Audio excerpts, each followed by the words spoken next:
Assalamualaikum warahmatullahi wabarakatuh, Mas Gareng. Waalaikumsalam warahmatullahi wabarakatuh, Pak Dalang. Alhamdulillah, sehat nggih Mas Gareng? Awit donga pangestu Pak Yoyo, kula sehat walafiat, jasmani rohani, Pak. Alhamdulillah. Jasmani karo rohani enten bentene to bab kesehatan. Benten. Bentenipun? Sehat jasmani niku perangane badan. Nggih. Nek rohani niku tentang kejiwaan. Oh, ngaten. Nggih. Jenengan yen kon milih salah siji, pilih sehat jasmani apa rohani? Nggih, kabeh Pak nek entuk milih. Kon milih salah siji kok kabeh. Ya nek salah siji penting sehat rohani. Oh, iya. Nggih. Dadi pamane mripate tetep kira, tangane ceko, sikile gejik ngoten mboten masalah nggih. Ora masalah. Sebabe kok ora masalah. Ya sing penting lak sehat rohanine, Pak. Oh, iya. Niku lak fisik, nek fisik niku iso diobati, iso ditambahke. Nggih. Nggih, nek rohani niku ya iso ditambani, iso diobatke ning rodok suwe. Rodok suwe. Beda kok, Pak. Nggih. Dadi nek jasmani niku perangane badan, nek rohani itu kejiwaan. Ngaten. Enten wong sehat jasmanine ning ora sehat rohanine kathah. Contone. Contone wong edan sing turun dalan ora katokan nika. Nika sehat awake ning jiwane sing ora sehat. Oh, ngaten. Wong edan, titikane gampang kok Pak wong edan niku. Pripun? Angger ngomongan dhewe, disauri dhewe, takon dhewe, disauri dhewe. Ngoten niku gejalane ngoten niku Pak, gejalanipun Pak. Sik, omonganmu tak rasakne kok suwi-suwi ora penak ki mau. Lek pripun ta Pak? Sing ngusulke teng Pak Wito, Pak Dalang mangke pelawake sinten Gareng tralala kemawon. Sing ngusulke kula. Nggih, Paling Pak. mboten teng mriki jenengan lak ngunggul-ngunggulne kula. Nggih Pak. Lah kok madake kula wong edan. Lho, mboten madake Pak. Anu mboten Pak, niki kula mah bahas gejala-gejala wong sing sakit jiwa niku lho Pak. Lah iya wong sakit jiwa ki ciri-cirine pripun mau? Ciri-cirinipun Heeh. menika anu Pak, sok ngomongan dhewe, tekon dhewe, disauri dhewe, kadang guyu dhewe, nangis dhewe, bengok-bengok dhewe. Niku biasanya sing teng pinggir dalan niku lho Pak. Iki ya pinggir dalan ning sawah pancen iki ning kono ki ya dalan. Maksudnya pinggir dalan gede mriko Pak. Tak akoni nun sewu wiwit jam 09.00 tet mau aku wis omong dhewe, bengok dhewe, nangis dhewe, tak sauri dhewe, guyu dhewe. Tegese sampean madake dalang karo wong edan. Mboten. Sakniki kula nyuwun pirsa Pak. Pak edan mboten. Mboten. Lah ya wis ora edan kok ngamuk ki ngopo? Senes niku Pak. Enggak, Senes beda ya. niku. Iki edane wong golek duit beda Pak. Gen mau lho kula niku lak mriki lak rada bingung nun sewu Dawuh. delalah. Jenengan ngomongke wong edan teng Alfamart nika lho ngen nun sewu sanding terminal. Oh, terminal niku Pak nggih. Nggih delalah pedhok karo wong kula takoni, "Pak, margi dateng daleme Pak Wito niku pundi?" "Buh. Daleme pundi?" "Ora ngerti." "Mboten ngimput dusun ngimput niku pundi Purwosari?" "Ora ngerti." Ngono kuwi. Lah bake bareng tak telese-telese dikandani karo bakule Indomaret kono niku wong edan ngono kuwi. Ah niku. Sampeyan ngerti ora? Ora ngerti. Lah iya padha edane iki iki. Mau lho, Sik wong edane apa pripun Pak? Wong edane apa? tak takoni ning Indomaret. Enten Indomaret apa to Pak? Heeh. Nggih. Daleme Pak Wito ngertos. Ora ngerti. Ngerti. Nggih. Margi teng ngimput ngertos mboten Purwosari. Ora ngerti. Ngono kuwi. Sampeyan ngerti Mas Gareng? Wong edane apa? Sampeyan iki ngerti ora? Ora ngerti. Lah iya. Titenane angger wong ditakoni kok muni ora ngerti tegese edan. Berarti bengi iki Gareng Nggih, mboten niku mawon Pak, titikane kathah. apa? Wong edan nek ditekoni sok ora paham Pak. Kok ora paham? Contone kaya nyun pangapunten kaya snack ngeten niki mawon. Heeh. Niku wong edan niku ditekoni iki apa? Ora ngerti Pak. Mongko jano niki emping. Niki napa? Sosis. Mboten ngerti wong edan niku nggih mboten ngerti. Mongko niki asline jenenge sosis. Heeh. Lah nek ngeten iki napa Pak? Ora ngerti aku ya. Lho, tunggale niku berarti yo. Berarti aku karo kowe rombongan. Nggih Pak, rombongan edan ngoten Heeh. mawon Pak. Gareng Edan edan, tenggene- dalange ya melu edan. Melu edan. Berarti ya sindene melu edan. Ngerti dalange edan, dagelane edan kenapa kok disindani? Dhek melu edan berarti. Ya berarti ora mung sindane, ora dalange, ora dagelane. Lah sapa? Pengrawite niku nggih edan ben kocluk. Lah kok iso? Lah nek wong edan-edan kok ditabuhi. Oh, dadi kabeh sak panggung edan kabeh. Edan kabeh. Heeh. Lek ngono kuwi madake Pak Wito Pak Wito napa? sing nanggap. Pak Wito niku bijaksana, Pak. Loh, kok bijaksana? Lah wong edan-edan dilumpukne kon main disangoni, Pak. Bijaksana yo dadi duit tok, Pak. Lumayan sak setelan pisan. Nggih, Pak. Kula wis kemringet nek angel titeno tak 30 kula. Niki dalam rangka tasakuran pernikahan Mas Pak Wito karo Ibu Mariati. Wah, pernikahan emas luar biasa Pak Suwito, Bu Mariati. Mencapai di titik pernikahan emas bukanlah sesuatu hal yang mudah. Leres. Melalui proses nggih menika keluarga yang sangat luar biasa tentunya. Banyak cobaan, banyak godaan, namun beliau berdua mampu menjalani sampai di titik pernikahan 50 tahun utawa pernikahan emas. Tepuk tangan terlebih dahulu untuk Pak Suwito bersama Ibu Mariati. Ngeten niki sing mari geter kula ngeten niki, Pak. Kok geter? 50 tahun pernikahan emas niku lah luar biasa iso bertahan to, Pak. Nggih. Mula nek 50 tahun diarani emas. Lah kula niku monel men mboten pun bubar, Pak. Perak ya urung. Belas kok perak. Nggih. Mula niki iso kanggo tulodo marang liyan panjenenganipun Pak Suman. Mboten nuwun sewu jenengan riyi lak teng Palur Karanganyar. Aduh iki. Lah sakniki kok pindah teng Wonogiri ini sebab napa? Lah kula asline mriko, Pak. Asline mriko. Asline Wonogiri. Nggih. Nggih ten Palur niku lak riyen mbok wedok. Nggih. Anak-anak telu terus akhirnya 20 tahun omah-omah anak-anak telu terus kula pindah ten Wonogiri. Lah garwane? Anu, transmigrasi bablas umroh, Pak. Alhamdulillah niku ngibadah sae niku. Ganjarane gede niku. Ganjaran gede iki nek transmigrasi tenan nek umroh tenan. Lah piye to? Minggat. Minggat pamane dadi TKW ana Malaysia ning Hong Kong, Cina. Wah, kuwi apik pahlawan devisa negara niku. Ngentukke dhuwit. Ngentukke dhuwit. Niki minggate gondol wong kok. Entuk dhuwit ngeten niku. Ah iya, wis disyukuri, Syukur, Pak. Kula bersyukur malah enteng sanggane kok ngopo. Lah kok enteng? Lah ranti bojo malah ranti beban kok, Pak. Lah lek butuh terus piye? Tuku. Elek. Maksudnya misalnya butuh sego ngoten lho. Orang liwat dadi tuku teng warung.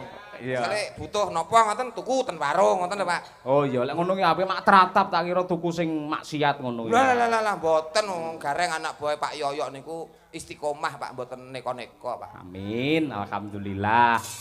Asmane Pak Suwito yen cara Jawa, Su ki luwih Suwito iki komplite iki tegese lak nuwun sewu wong sing bener-bener ngabekti. Ora mung ngabekti kelawan Gusti ingkang Maha Kuwasa ning uga ngabekti karo tangga teparu kiwa tengene.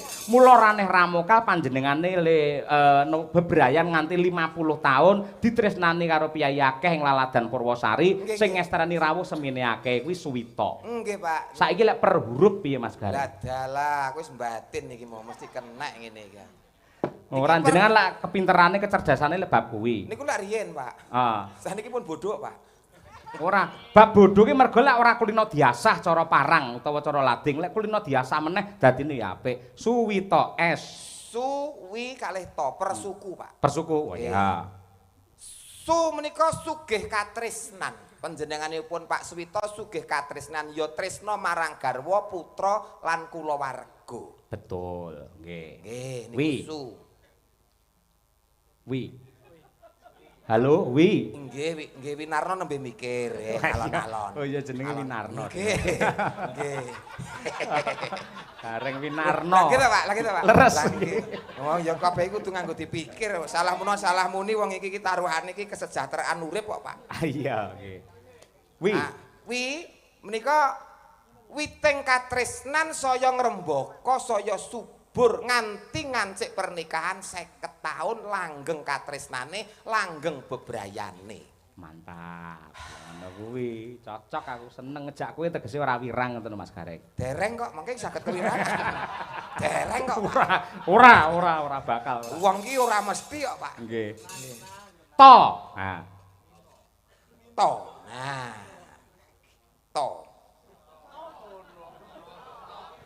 Tondo iki sing diarani keluarga bahagia sejahtera sakinah mawaddah warahmah sing iso kanggo tepa tulodo anak lan putu-putu lan kabeh para kulawarga.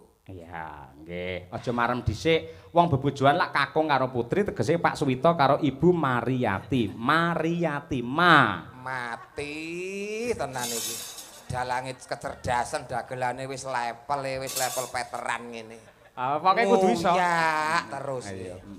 Nggih, manut tunduk karo apa sing dadi perintahe Kang Garwa pinangka guru laki. Oh, Bu Mariati. Wong wedok kuwi kudu tunduk patuh taat karo garwane. Contone kaya beliau Bu Mariati.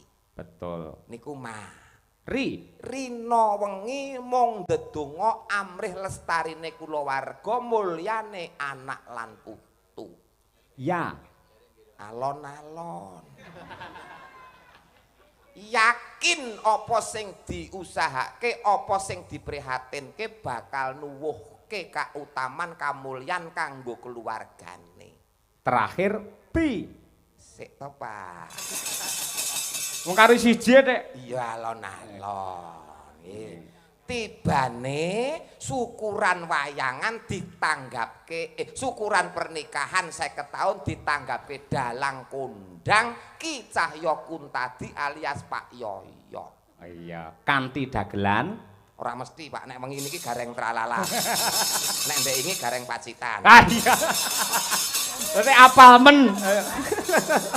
Pajane mengikuti ora. Mengikuti wong kula ki fane Pak.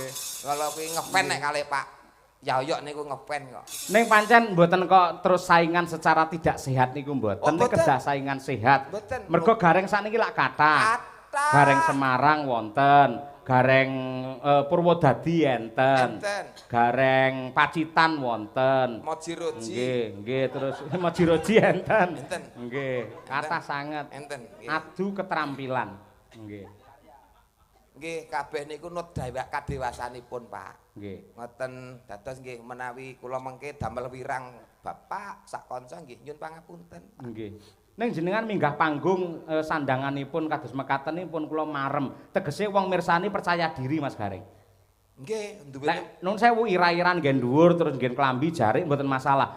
Jenengan satu-satunya dagelan yang memakai gelang emas di kanan dan kiri. Longko lho golek dagelan ini. Nggih lho Pak, wong jenengan piyambak ingkang ngendika nyambut gawe iki sithik entuk sithik akeh ya tetep dicelengi, ditabung lak ngoten to Pak. Syukur nggih. Niki kula tumbaske mas-masan ngetokke. Dadi apa sing dadi dawuh Bapak ki kula estokke ngoten lho Pak. Niki asli kok Pak. Asli Mas nggih. Asli semprotan Pak. Niki nek pun kena keringet pun nanya teng celekit ngoten niku. Lho niki separo pun biru lho Pak niki Pak. Wayang ngelapi nek mboten dilapi niku ten kulit barang melu ireng ngoten niku. Mbok sing sembodo wong awan bengi tanggapan terus ngono kok ya. Estu niki lho, niki pun enten gudike. Badhe bibit gudik pripun? Nggih. Kula golekne kanca Mas Gareng. Nggih, kula manut Pak. Nggih Mbak Birgita Ayu. Ayo, iki ana pamundhut. Assalamualaikum warahmatullahi wabarakatuh. Waalaikumsalam. Selamat malam Pak Dalang. Kula Mbah Untung sing Mbau Reksa. Apa ki? Gogo Kalang Timur. Kula nyuwun lagu Sesideman kula aturaken dumateng Pak Suwito. Matur nuwun Pak Dalang. Wah nggih.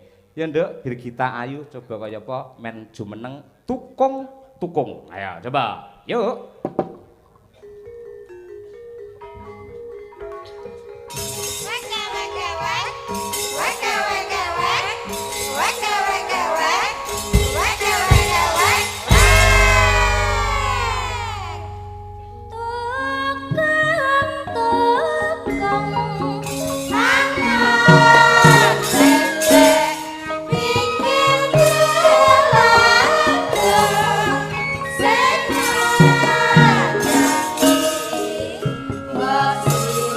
Saniki ben kenal. Berarti tidak kenalan. Loh iya pepatah mengatakan tidak kenal. Loh iya pepatah mengatakan tidak kenal maka tidak nikah.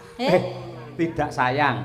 Lho wong kenal kok mung disayang tok ki lelaki apaan? Nek nyat wong lelaki tenanan yo nikah apa kenal terus dinikah ora disayang tok. Ngono ya.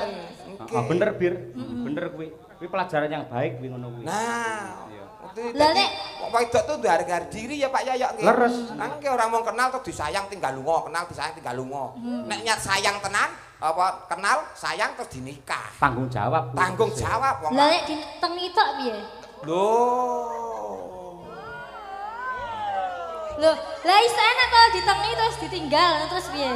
Lho kuwi fenomenal lho, reng bener lho, banyak terjadi ngono kuwi lho. Banyak terjadi wi, terus ngono iki piye? Ya wis tak. Berarti wong lanang sing kebangetan ngono dudu wong wedok. Ya padha wae wong wedok. Lah nyapa wong wedok? Lah kok apa gelem ditengi? Loh, lah digudhok. Lho nek carane lah ya ora meteng sik lah ya iso carane. Lah carane piye? Yo nganggo apa to apa. Ayo, mula contonen kaya Pak Wito karo garwane kuwi Nggih. sing jenenge katresnan kuwi kanugrahan suci saka Ilahi kanggo srana keselamatan menungso donya tekan akhir. Lah kuwi katresnan. Nggih. Mula leres ngendikane Pak Yoyo iki ora mung sekedar bojo ning jodoh. Lah kuwi. Luar biasa langgeng sampai 50 tahun pernikahan emas. Lah niki mangke bar pernikahan emas napa oleh Pak nika? Mau anu, mau apa jenenge kuwi berlian. Berlian. Heeh. Berarti Napa tahun nggih, ngarep Pak? melih Pak niki. 100 tahun. 100 tahun ngarep iki lho. 100 tahun melih. Nggih. Oh nggih pun, monggo nderekaken mawon. Derek sapa? Nggih. Iki lho bir ana sing ngersakake ya kuwi Dereng kenalan kok, Pak. urung to? Oh, Oh iya. iya ding lali. Ayo, Nembe kenal. rembug meteng wae lho, Pak. Oh iya. Kenalke kalih sedulur-sedulur wonten ing Ngimput desanipun Purwosari. Sari, nggih. Tuku pandan karo kayu. Perkenalkan, saya Birgita Ayu, Pak Bu. Alamate ngendi? Kula aslinipun Kediri, Jawa Timur. Isih sekolah apa wis ndek bojo? Mboten sekolah tapi dereng gadah bojo. Maksudnya wis lulus. Oh, maksudnya wis sarjana. Sarjana Wis rampung seni. sekolah. Ning urung duwe bojo. Heeh. Dieling-eling. Apa? Engko nek kenal kudu disayang terus nikah, ora entuk meteng. Dieling-eling. Dieling-eling. Iya, iya. Eling-eling. Aku wajarane ya. Oh, tenan, Nduk. Kok gareng kon ngajari dhek remuk malah kon ngajari ora. Nggih. Sasideman bir. Oke, Ayo. Pak. Nggih, coba kaya apa sak bawane men digatekke karo Pak Sak Gareng. bawane, Pak. Nggih. Wiwitane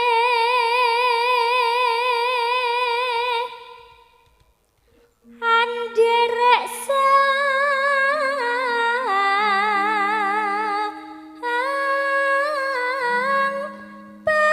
peke. Artekno ngene iki, Mas. Ben ketok kecerdasanmu dibandingke gareng-gareng liyane wi mau. Wiwitane Anderek sang pekik. Angel ra. awalnya ikut Sang peke. itulah sang pekik. Piyayi sing ganteng Jatmika. Lho lah nggih, sang pekik niku piyai sing ganteng Jatmika. Betul. Putrane Pak Anom Surata. Oh, ini ngangge sembodo mburine. Ayo. Dalange Winong iki, ayo. Neno. Ayo. Priya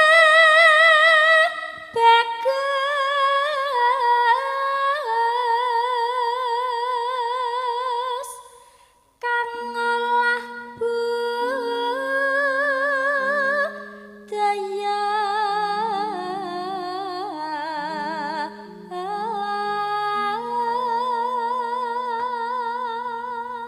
Artinya Pria tampan yang senang budaya. top. Betul Pak Yoyo? Leres 100. Contohnya nek saiki napa niku, Pak? Nah, Sing pria bagus sing seneng olah budaya niku Kanca contohnya pengrawit. apa? Oh, pengrawit. Pak Dalang. Dalang. Niku termasuk Oh, iya. sing olah budaya. gareng olah budaya kok ora mlebu. Ulah mergone ora bagus. Oh, berarti khusus sing bagus ya. Oke. Wong nek ngrumangsane awake dhewe paling bagus kuwi sing kleru. Oh iya. Iya wis, Mas. Moji-roji. Sowan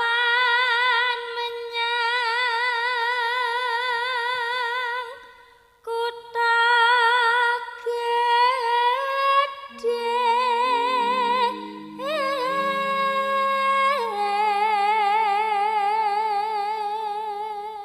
Artinya Datanglah ke kota besar. ah ya. Wah, aku angger rapal ngono gleling kok, Pak. Pripun? Angger rapal ngono banter gleling ngoten. Lah ora apal. Nek rapal pucet ngoten, Pak. Lah wis pucet nah sampean. Heh, Lagi wis pucet. iki ora, iki pancen oke kira pucet iki, keputihan. Ah iya. Ya bir. Bendera terus kayung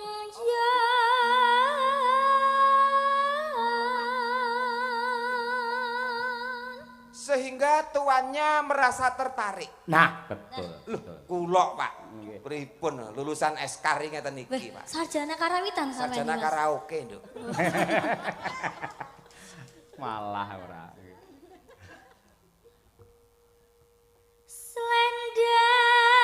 Selendang kuning kang saking ukir. Artinya Selendang kuning yang dari gunung. wah ya wukiri gunung ya. Nggih. Maksudnya piye kok selendang kuning kok saka gunung iki? Lah kowe ra iso ta? Ora mudeng ta kowe? Gak mudeng piye kok? Waduh, ngene nek ora ngerti takon karo sing ngerti, Nduk. Heeh. Nggih. Piye? Takon Biri. Aku yo tak tekon sih. Selendang kuning saking mukirne napa? Lah kok ora kok jawab piye? Lah kula mboten iso, Pak. Saya muni piye mau? Nek ra iso tak kok Takon sing- wajib takon karo sing ngerti. Heeh. Lah dek bir kita kan tanglet kula. Ah. Kula lak ora ngerti, lah kula tanglet pake. Takon sing ngerti. Nggih. Oh iya, aku ngerti. Lah nggih kula tanglet pake. Selendang kuning saking wukir niku napa, Pak? Selendang kuning itu adalah gambaran seorang wanita Jawa yang cantik yang berbudaya yang asalnya dari pegunungan. Terjemahane dawa ya Pak selendang kuning niku. Ben cetha. Oh lah nggih. Heeh. Niku wau, kata-katane niku wau, Nduk.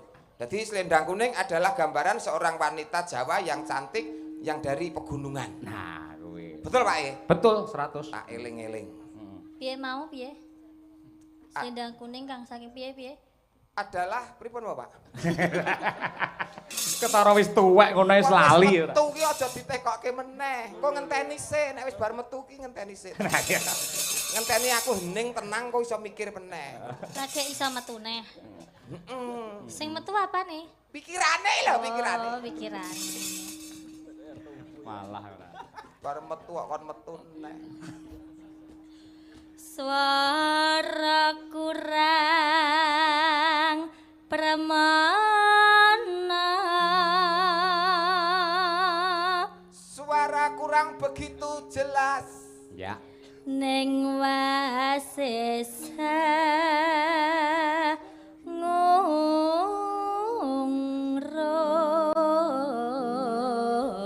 ngungrum. Tapi pintar hangungrum.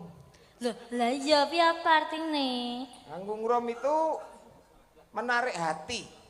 Oh, berarti pinter menggoda ngono. Lah, ngono karepku ngono ya. Merayu. Merayu, Oh, lho, merayu. merayu. Merayu sehingga menarik hati, ngoten lho. Arep ngomong rono kok angel men. Niku, Dik. Waduh. Artinya niku, Dik. DIY Yogyakarta dan sekitarnya. DIY kae ora. Terus Bir? Angung romarang bendara. Merayu kepada tuannya. Berarti sing wedok meng selendang kuning kang saking wukir meng Heeh. kuwi Kuwi pinter Merayu. merayu terhadap tuannya. berarti wis sing kleru sapa?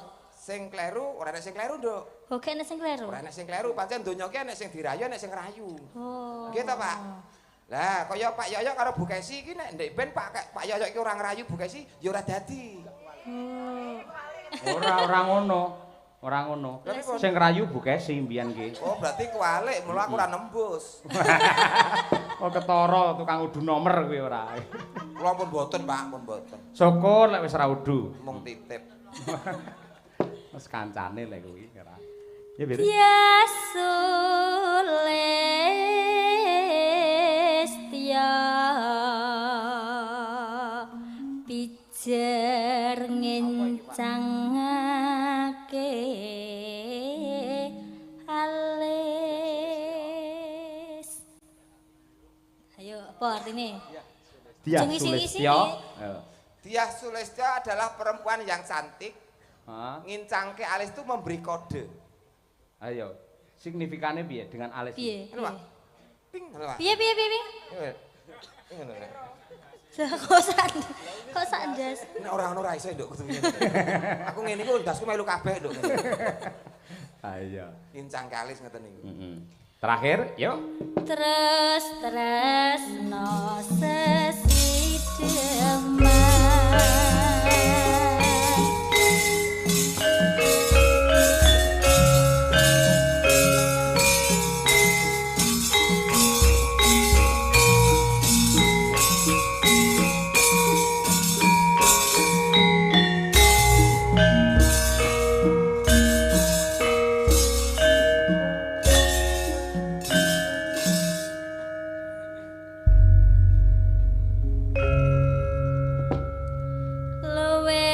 Becik paten nono timbang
Kejawi kula aturaken dumateng sedaya para lenggah ingkang kepareng rawuh wonten dalemipun Pak Suwita.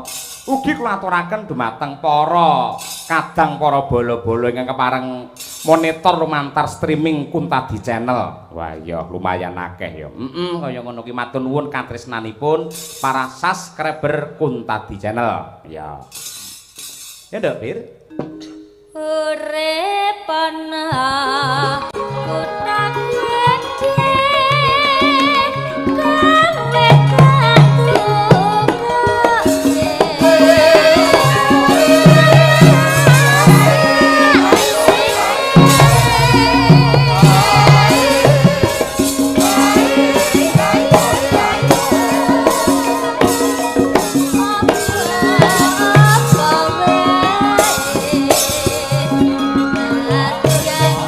gawe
sembah nuwun genduk Birgita Ayu Made in saking kota Tahu Kediri sampun ngumandangaken sesideman Mas Gareng. Cih karya Mbah Haji Sukron Suwondo. Inggih, Niku dawuh. penting, Pak. Dadi sing nembak tembange napa nek saged sing ngripta niku nggih disebutke. Nggih. Lah ditambahi dongane Abah Sukron Suwondo pinaringan sehat walafiat, awet sehat, awet momong anak putu, awet gagah. Amin. Amin. Amin. Amin. Matur nuwun pandunganipun Mas Gareng. Nggih. Alhamdulillah nggih. Nggih. Lah menika malah babar pisan mboten duga mono. Kala wingi menika sampun syukuran wayangan piyambak sesarengan kalian Bapak Bupati Madiun Pak Hari Wuryanto. Lah kok ripalungguhan samangke Bapak Wakil Bupati terpilih Madiun Bapak Dr. Purnomo Hadi kepareng rawuh wonten dalemipun Bapak Suwito Mas Gareng. Wah, luar biasa. Tondo yekti menika Bapak menika nyawiji kalian warga masyarakatipun lahir lan batine. Nggih, mongko niki benten kabupaten lho mongko niki. Lah nggih. Nggih mergo niku nggih dawuh jenengan leres mergo pancen piyai merakyat, semedulur dasare ya Pak Wito niku pancen piyayinipun grapyak kancane akeh. Leres sugih sedulur. Nggih. Nggih. Panjenenganipun tasih anu teng lebet napa sampun ketinggalipun longgar? Oh, taksi. Oh, sampun longgar. Nggih. Alhamdulillah.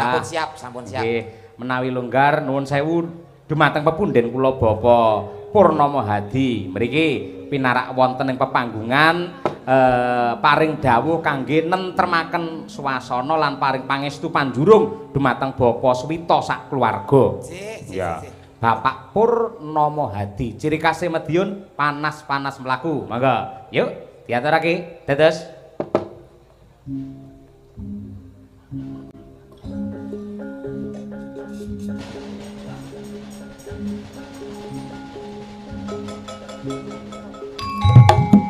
Oh.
rumiyin tepuk tangan kagem Bapak Wakil Bupati Madiun para kadang.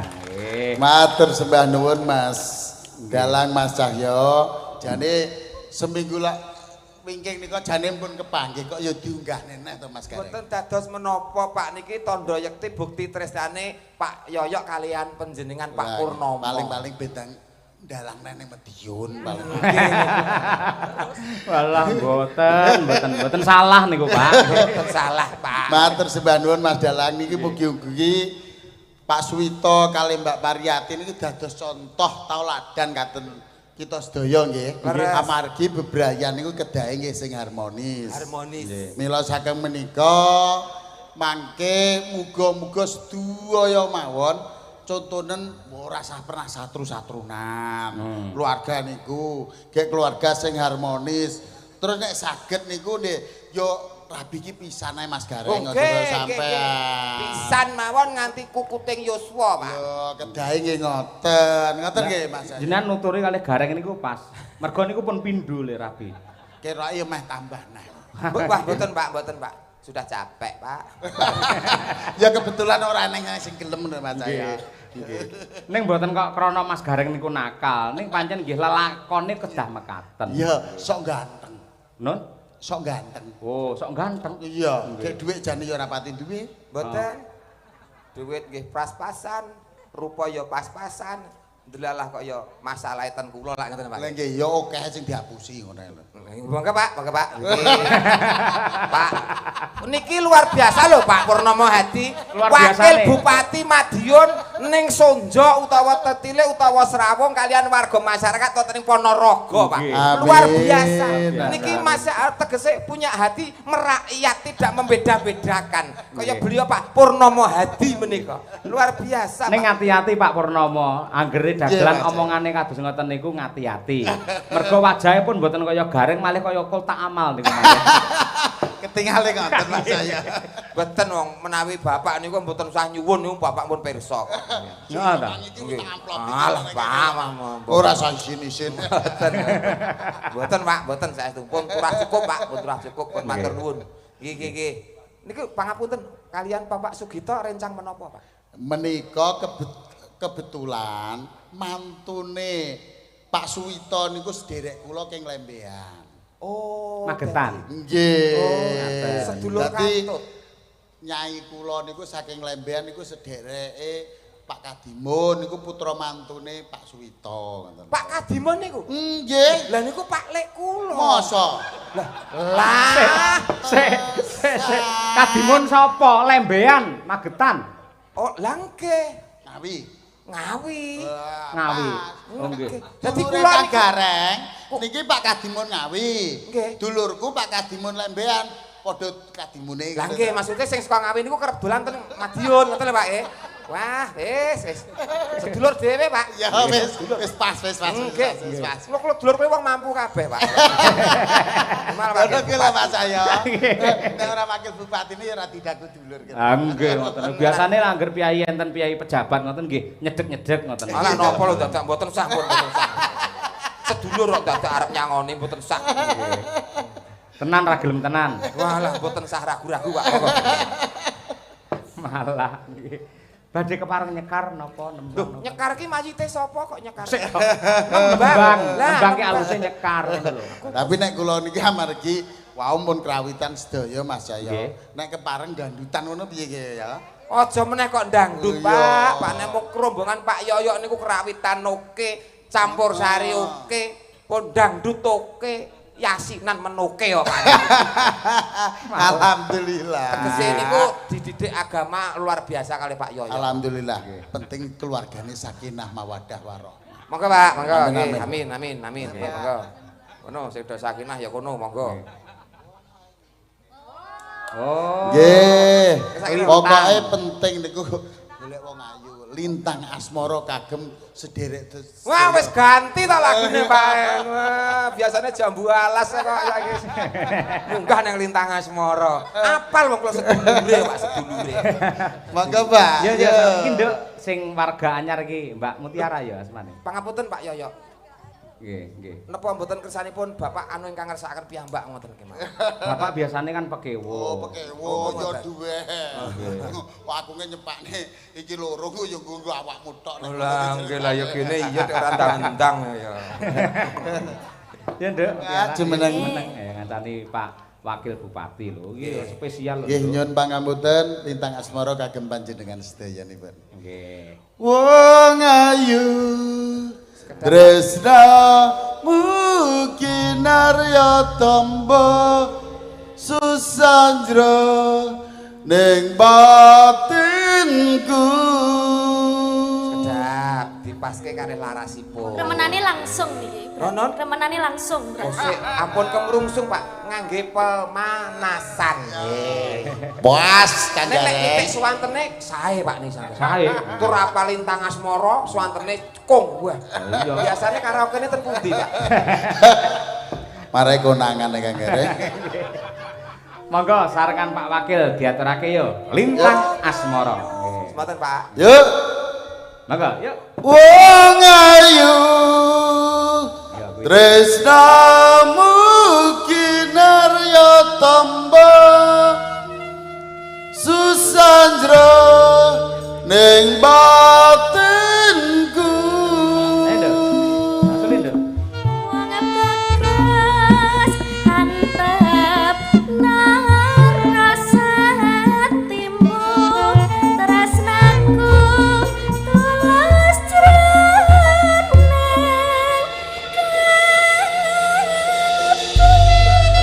Ya.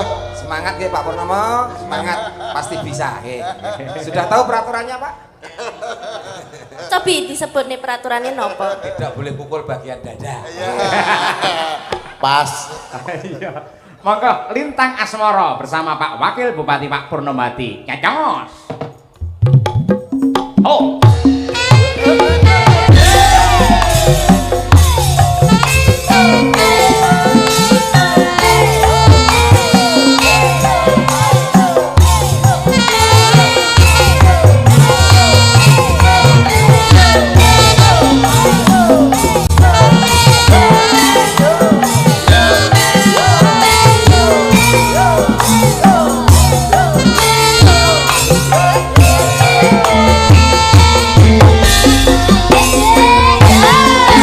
Yang bantara ratri moeling manis sing ati setiaku bisa handuweni marang sang Yasulaksmi.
Yang bantara ratri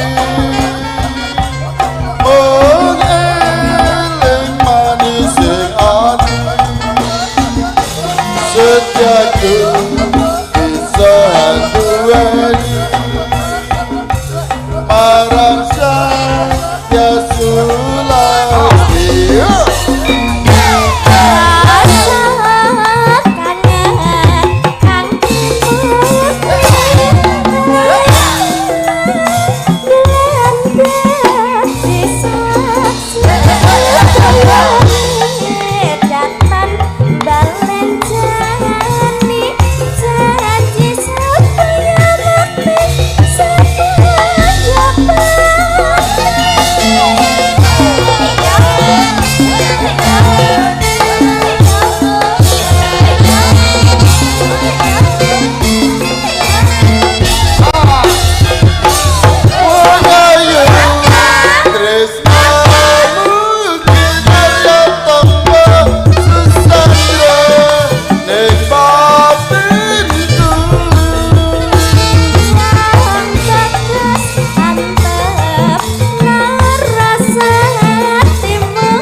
Matur sembah nuwun Mas saya. Nggih, Jan, tengajengi keluarga Purwosari niki rasane wayem. Nggih, nggih. Estu to, Pak? Saestu. Lah, pripun? Jane ya gredeg. Pindah Purwosari mawon pripun? Ya aja agek dilantik dadi wakil bupati Madiun kon pindah. Nggih, menika tetep mriki nggih tetep ngoten, Pak. Penting Mas Gareng kaya awor karo Mas Gareng ayem. Ayem, Pak. Awur wong mampu niku ayem. Tiara wis salim kalih Pak Bu dereng. Dereng. Sungkem, Sampean. sungkem. Tenan niki kok pokoke tinggo. Napa niki? Lho, wong jeneng gur sungkem Oh ya Allah ya Allah ya Allah. Biasanya nek putih-putih enten iki lebet enten isine. Mboten niku kosong blong. Sungkem melu, Nduk. Jenengan nyobi, jenengan nyobi. Pak, bekti sungkem kula, Bapak sehat selalu, panjang umur, kakar Amin. rezeki, sak pepadhan. Iya, penting- pinaringan slamet anggenipun makarya rampung tutup boten wonten arangan sembah menapa, wonten lepatipun kula nggih nyuwun pangapura nggih, Pak. Kena nggo sangu rabi neh, Reng. Angsal napa, Pak? Heh? Angsal napa? Entuk donga. Matur sembah nuwun Mas saya, matur sembah nuwun sedaya keluarga Purwosari. Mugi-mugi tansah rahayu wilujeng sedayanipun. Sekap sematan, wassalamualaikum warahmatullahi wabarakatuh. Waalaikumsalam warahmatullahi wabarakatuh. Sembah nuwun Biasa, Bapak. Ji. Nggih, sehat selalu. Salam sungkem kagem Pak Ari nggih. Ji. Pak Ari wonten dalemipun sampun wayangan. Jenengan dereng Pak jenengan. Ndek beres timbalin rumah sakit kok sembah nuwun nggih. Sehat selalu, amanah barokah nggih. Luar biasa menyempatkan diri sampai Nggih. tugasipun kathah sibuk tapi mergo rasa katresnan kalih warga Purwosari terutama Bapak Suwito Nggih. disempatkan rawuh malam hari ini. Nggih. Nggih, sembah nuwun lho Pak. Pak Purnomo Hadi, Purnomo Hadi. Artinya Purnomo niku seneng, Hadi niku weweh, tegese seneng sedekah. buktine sinden diparingi. Diparingi sing pun diparingi. Lah kowe? Kula pun diparingi donga, Pak. Pun luwih saka dhuwit niku, Pak. Nggih, ketoke sambat ra ikhlas ngono sampean. Wah, ikhlas Pak. Kula pun kanca kalih Pak Pur. Keluarga, Pak, keluarga. Kok iso keluarga? Keluarga. Saking trah. Oh, Adino mau. Pak Ngadimun. Nggih, mun niku wau. Pak. Nggih. Sekedhak Mas Gareng niki enten Nawala. Nggih, Pak. Ngatur dumateng Bapak Suwito Sugeng Ambal warsa pernikahan Mas 50 tahun. Mugia sehat selalu panjang yuswa ugi ngaturaken sembah nuwun sampun paring lelipur dumateng warga masyarakat Purwosari. Nyuwun gending lestari tertanda Mbah Lurah Purwosari. Anu, ingkang badhe calang kagem anu, kebalik desa. Empun calang. Oh, mpun. Mpun. Mei, Pak nggih. Non? Mei. Mei tanggal 20 Mei. Alhamdulillah. Nggih. Nyicil ayem, nyicil ayem. Kosong niku jenengan. Kosong, Pak. Nggih mang teng griya mawon niku kosong. Lho, mboten katut to, Pak? Lah niki rapate dereng rampung untuk menentukan bintang tamu sinten dereng rampung. Oh, nek Niki kula- kantun perjuangan jenengan ketika dalu niki jenengan bisa menyenangkan warga masyarakat Purwosari mesti sok 20 katut. Abot iki. Ayo kuwi. Ya siapa? Siapa? Ini masih dirundingkan lek dalange pun positif. Nggih. Nggih, ya nek pama rawang ini kula ya campur sari awane ra apa-apa. Awan mangke kangge anu kerja bakti kali gerak jalan. Esuk elektron Pak, kula mengke esuke. Jalan sehat. Nggih, sidane niku mengke mboten kerja bakti, mboten jalan sehat, nggih mboten wayangan, Pak, ngoten. Lha maksude? Sidan sisan ngen padha sing ora mangane, Pak. Ya aja mutung ngono kok ya. Melu, Pak, melu pokoke. Amin amin nggih. Bapak Suratman, nggih. Serangan nggih. Serangan Sukorjo minta gending. Serangan, Pak. Serangan. Serangan Nggih, nggih. serangan, serangan, Pak. Nggih. Lah iya. Iki jane wis enek tandane aku sing kleru sing maca. Lho lah nggih. Nggih. Serangan. Nggih. Senes serangan. Lah bedane apa? Beda, Pak. Lek serangan itu adalah suatu anu agresi militer itu namanya serangan. Heeh, lek serangan. Serangan niku nggih, menika nama desa, Pak. Nama desa. Oh. Dong ora? Ora dong aku. Nggih. Teraki musik. Nggih, ngersakaken sambel kemangi Roro Jonggrang. Sekian, terima kasih. Sembah nuwun, sembah nuwun. Iki Lestari, ayo Nduk, Winong Nawangsih karo Mbak Tri Hastuti coba kaya apa. Wis siji-siji saiki ganti loro. Monggo Mbak Winong kalian Mbak Tri Mbak Tri Astuti. Nggih. Nah. Kagem sepot, Pak. Sinden Madangkara piye? Saya Pak sip-sip, Pak. Ah iya. Seneng Iki gendut tiara iki cah kok Narga ta, Nduk? Sampeyan ndi Sama dalam dalem? meja. Nggih leres saking Pundi? badekan. Oh, Mbak Deka. Nggih. Cah Mbak Deka. Mau sanjange warga anyar padahal kula pun pribumi mriki lho. Oh, maksudnya anyar ning Madangkara. Nggih. Oh, nang Madangkara anyar. Nggih. Oh, ya betah ya, Nduk, nang Madangkara. Lah napa kok ngoten niku lho? Yogane bagus-bagus kok. Wis nggih jan lho. Ya. Bagus-bagus enem-enem sedaya ngoten. Madangkara ki nek yoga apa tuwa langsung diyasinke kok. Ya ora kaya. Nggih. Kowe Anu betah. Pak Edalah nggih. Nggih. Asmane Pak sinten? Pak Marsudi. Oh, jenengan. Gusti Allah delok Kenapa? ndang Marsudi ya kowe iki. Kenapa? Masalah Cenar, Reng? Lah halah. Jenengmu si sapa nduk kae? Sinten Pak Pau? Tiara. Tiara. Mutiara. Gusti Allah, Mutiara Kenapa? nek Marsudi. Iki bapak, Nduk. Lah, nggih to, Pak? Marsudi lak mau meneruskan perjuanganku. Walah. Ora. Lah bapak ya nyangoni kok. Ah, Lah lagi nggih. Nyangoni lagi monggo. golek, Nduk, lagi golek. Aku ora mbok anggap pakmu ra apa-apa. Winong iki saka Tulungagung. Tulungagung, Ya, Jing. karo Mbak Tri Astuti coba berdiri berpacu dalam melodi. Melodi, biar tak asik. tang tak tang tang tang. Oke.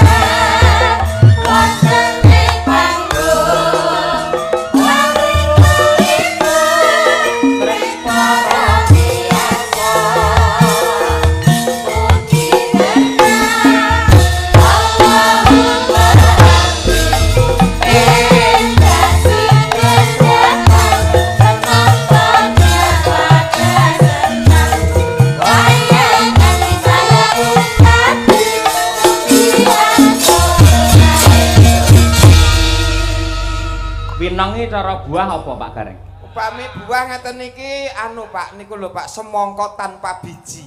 Wah. Sing nek dibuka sigar biar niku terus ketes-ketes Pak. Lu semangka tanpa biji. Ora usah disigar niki nyawang tok mawon kula pun ketes-ketes. Lah iki genduk putrane Pak Marsudi iki cara buah. Anake Marsudi niki apel Pak. Apel. Apel Washington.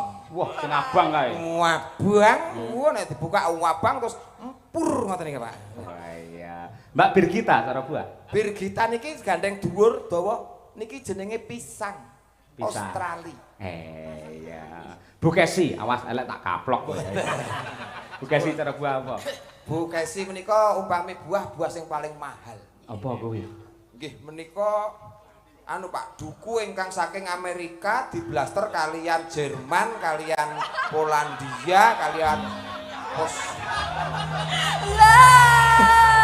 Blasterane kok akeh men iki.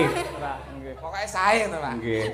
Bang Mulir Ranggo ndas pokoke Blasteran Ambon karo kepok anak-anak kluthuk ya kuwi. Oh niku lak blasteran nggih. Lek Mbak Tutik cara buah Aku. Lah niki buah sing nggih kesehatan Pak. apa kuwi? Apa? Pace. Sik tak urus. Nek pace iki ada istimewane lho menurutku. Enak istimewane enak. Walaupun dia itu ketoknya diambu ki sengak ora enak. Sengak jane ra enak. Aja meneh kok diambu, dicedhaki wis kudu mungkuk-mungkuk kok. Pace iki. Iya, Kenapa? tapi nek dibelah itu ada bijinya. Ireng-ireng kae. Oh, ireng-ireng cilik-cilik kayak nik. Pringkil-pringkil ngono. Heeh. Tapi kae enak lho. Kecing kae tak wonge. Apa wis tau ngambu? Pace lho pace. Heeh, pace. Ngono lho gumunku kok codot ya doyan gondol iki lho gumunku. Sampeyan ya tau mangan to pace, kepepet. Malah ora. Mergo wining iki khasiate nek nggo obat. Obat apa? Asam urat, darah tinggi, kolesterol. Ngangge niku pace niku. Moringa kalah karo kuwi. Nek boten sembuh baru ke bio moringa. Aja dijujuk dandan. Jare Iki wis tak persiape 3 dina arep matur. Ampun dijujuk sik. Maaf aku ora ngerti Kula nyuwun gesang dan. sik tau. Jaremu pace kae, ndek kan sampean ngomong, ndek penyakit kencing manis. Dimene pace ya mari to sampean. Mari. Tahu kencing manis to? Tahu kencing manis ki 3 tahun Pak kula kencing manis. Masalah. Ngantek gawe niku kula ya ratu gula, Pak. Ngecom teh pahitan ngoten kula mentang ring teng meja terus kula turi lah ngoten. Terus kencing manis sih penyakit kok malah dituri ora. Mbah wong nyatane ya manis. terus urip ya, saiki urip ya omongnya. Urip nek anggere kena kipas angin mati meneh. Ayo tunggale kae lho. Iki lho, nong kulino ndelok film Walid to takon. Apa? Iki ben takon. Ini Pak Gereng takono. Walid nak Dewi boleh. Takonono. Wis pokoke Walid nak Dewi boleh ngono wae. Sing piye to iki? Wis tak pokoke. Pokoke ngono kuwi. Nah, wong tuwa ora ngerti. Walid nak Dewi boleh ngono ya. Walid Nak Dewi boleh. Walid nak Dewi boleh. Tak nak, Walid dah layu. Oh, nek ngono ya Walid Walidaya.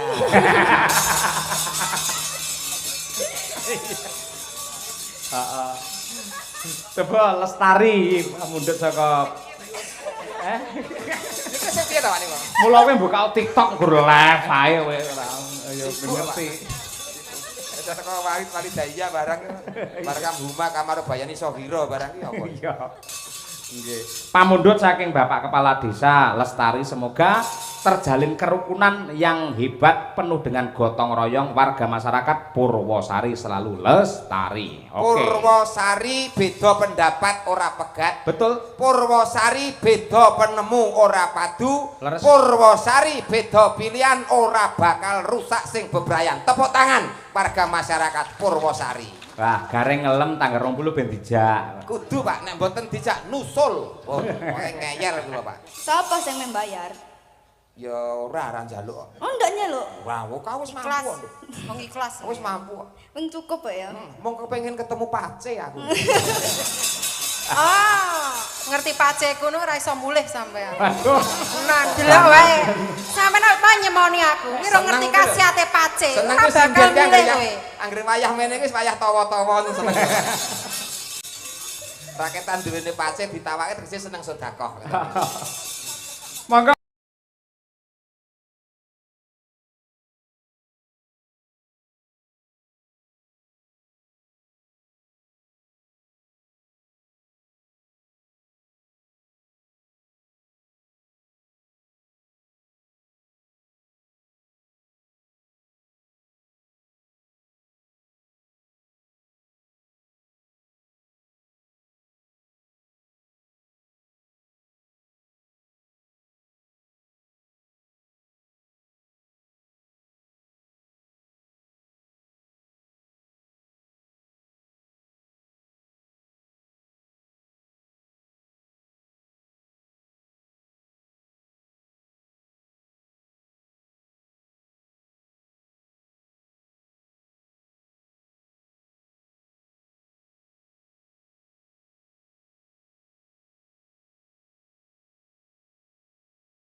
Setrum sepi